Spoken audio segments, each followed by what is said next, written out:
So hello dear student, কেমন আছো? I hope প্রত্যেকে শুধু ভালো না ভীষণ ভালো আছো। স্ক্রিনের ওপর একটা প্রশ্ন দেখা যাচ্ছে, তাই না? প্রশ্নটা কি বলেছে, প্রথম আমরা মন দিয়ে পড়বো, বুঝবো, তারপর অঙ্কটা করব। কি বলেছে দেখো, বার্ষিক X% সরল সুদে কোনো টাকার X বছর পর সুদ X টাকা হলে আসল কত? দেখো, রেট অফ ইন্টারেস্ট কত? X%। বেশ।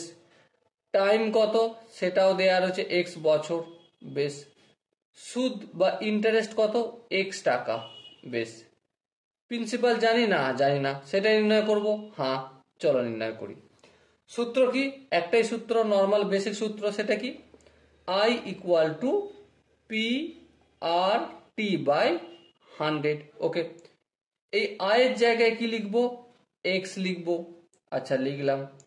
এই 100টা অপোজিটে ভাগ আছে, সমান অপোজিট দিকে আনলে গুণ হয়ে যাবে, গুণ করে দিলাম। ইকুয়াল টু পি এর ভ্যালু কত জানি না। রেট অফ ইন্টারেস্ট কত? এক্স, তাহলে এক্স লিখলাম। টাইম কত? এক্স, এই এক্স লিখলাম। বেশ। এবারে এই দুটো এক্স পি এর সাথে গুণের আকার আছে, হ্যাঁ, তাহলে অপোজিট দিকে আনলে কি হয়ে যাবে? 100 গুণিতক 100 divided by x into x. বেশ। এবারে এই এক্স আর এই এক্স ক্যান্সেল আউট হবে। হ্যাঁ, ক্যান্সেল আউট হলো। তাহলে পি এর ভ্যালু কি পেলাম? তাহলে পি পেলাম 100 বাই এক্স। ওকে, এবার দেখো এখানে যে চারটা অপশন আছে তার মধ্যে অপশন সিটা লক্ষ্য করো। অপশন সি হবে আমাদের সঠিক আনসার। ওকে, আই হোপ তোমরা প্রত্যেকে এই কোশ্চেনের কনসেপ্টটা বুঝতে পেরেছো।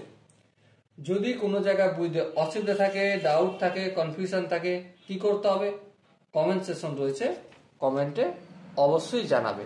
আর নেক্সট ভিডিওগুলো পাওয়ার জন্য কি করতে হবে? চ্যানেলটা সাবস্ক্রাইব করে নোটিফিকেশন পাওয়ার জন্য বেল আইকনটা অন করে রাখতে হবে, অল করে রাখতে হবে। ওকে, সো দেখা হচ্ছে নেক্সট সেশনে। ততক্ষণ পর্যন্ত ভালো থেকো, সুস্থ থাকো এবং জয় হিন্দ।